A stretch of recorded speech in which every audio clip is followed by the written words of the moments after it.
Sports Illustrated recently honored former gymnast Rachel Den Hollander as its Inspiration of the Year for being the first person to publicly accuse Larry Nassar of sex abuse. And that's fine. Nassar did it. He's a convicted sexual predator. He'll likely spend the rest of his life in prison. But here's the interesting part. To honor Den Hollander, Sports Illustrated had her introduced by Professor Christine Blasey Ford, whose allegations, by contrast, against now Justice Brett Kavanaugh remain not just unproven, but lacking any evidence at all. None. So why the pairing? Lisa Boothe is a senior fellow at the Independent Women's Voice, and she joins us tonight. Hi, Tucker. So, Lisa, thank you for coming on. Is the idea that Christine Blasey Ford has somehow ascended to the pantheon of people we believe unquestionably? She's like an official victim now?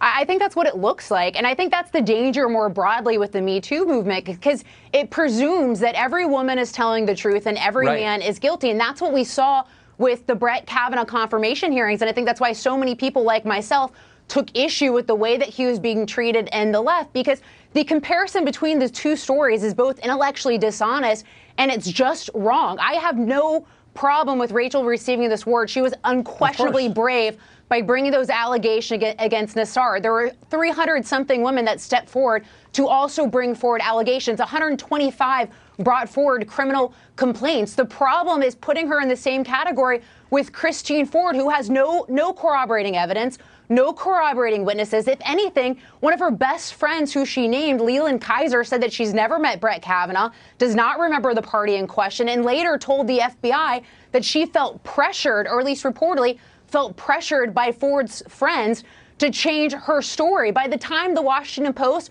first ran Christine Ford's story, she had already changed her story a few times. Her polygraph letter alone has 2 different accounts of how many people were at the party in question. And you remember Rachel Mitchell, who is the prosecutor that Republicans tasked with cross-examining her. She said that in the cases of he said, she said cases are very difficult to prove, but this is even weaker than that. So to equate the two is so wrong, so intellectually dishonest, and I think just dangerous precedent to be setting. Well, it's totally insulting, and thank you for pointing that out. Lisa Boothe, great to see you. Thank you, Tucker.